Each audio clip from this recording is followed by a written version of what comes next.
नमस्कार। पुराना ढाका की तंग गलियों में हर साल एक दिन ऐसा आता है जब छतों पर भीड़ होती है, आसमान रंगों से भर जाता है और पतंगों की जंग शुरू हो जाती है।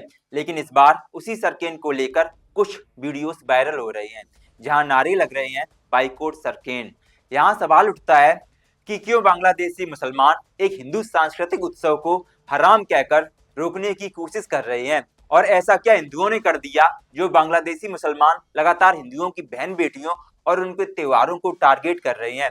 सबसे पहले समझते हैं कि सरकेन क्या है।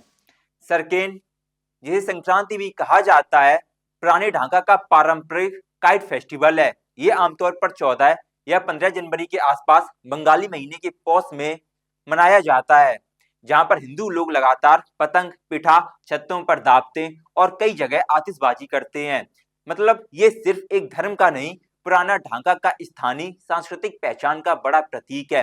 अब आते हैं वायरल वीडियो और विरोध पर। हाल के दिनों में सोशल मीडिया पर ऐसे क्लिप सामने आए जिसमें कुछ समूहों का पुरानी ढाका की सड़कों पर मार्च करते हुए और सरकेन के बहिष्कार में नारे लगाते हुए देखे गए।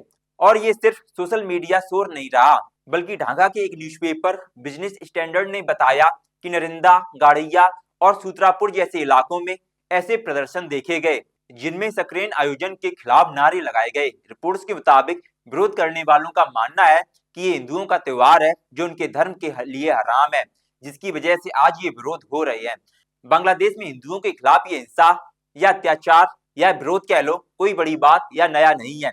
बस इन दहशतगर्दियों का उद्देश्य बांग्लादेश की माइनर कम्युनिटी को डराना है। महत्वपूर्ण बात यह है कि इन प्रदर्शनकारियों का स्केल कितना बड़ा है, इसमें कितने लोग हैं, इस पर सोशल मीडिया से पक्की संख्या निकालना मुश्किल है, लेकिन विरोध की घटनाएं और उनकी रिपोर्ट दोनों मौजूद हैं। अब बात करते हैं बांग्लादेशी मीडिया की, क्योंकि इनके भी इंटेंशंस और क्रेडिबिलिटी पर बार बार सवाल खड़े हो रहे हैं। कहा जा रहा है ये सच्चाई को दबा रही है, छुपा रही है और सच को अंतर्राष्ट्रीय स्तर तक पहुंचने ही नहीं देते, जिसकी वजह से इन उपद्रवियों पर अंतर्राष्ट्रीय प्रेशर नहीं बन पाता और इन पर कोई अंतर्राष्ट्रीय संज्ञान नहीं लिया जा सकता। सरकेन को लेकर विवाद सिर्फ हराम और हलाल की बहस नहीं, इसमें पब्लिक स्पेस कंट्रोल का मुद्दा भी है कि कौन तय करेगा कि मोहल्ले की छतों पर क्या होगा, कौन ये तय करेगा कि संगीत और आतिशबाजी कितनी होगी। दिलचस्प बात यह है कि द बिजनेस स्टैंडर्ड की ये रिपोर्ट कह रही है कि आधुनिक तत्व जैसे डीजे पार्टी, तेज आतिशबाजी पर पर्यावरण और पशु कल्याण से जुड़े लोगों की भी चिंताएं हैं।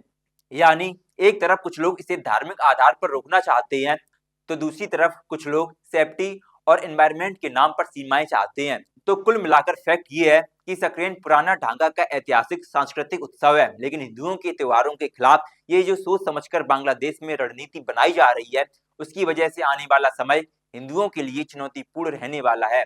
आज बांग्लादेश और भारत में यही बहस बनी हुई है कि ऐसे त्योहारों को अगर दबाया जाएगा और रोका जाएगा तो काम कैसे चलेगा। अगर एक धर्म को टारगेट करके, अगर एक माइनॉरिटी को टारगेट करके उसको बिल्कुल खत्म कर दिया जाएगा तो काम कैसे होगा। आपको क्या लगता है, ये संस्कृति पर हमला है या समाज का दबाव? कमेंट में अपनी राय लिखिए। हाँ, मैं प्रेम चतुर्वेदी, आप देख रहे हैं नेक्स्ट जेन ब्रॉडकास्ट। वीडियो देखने के लिए धन्यवाद।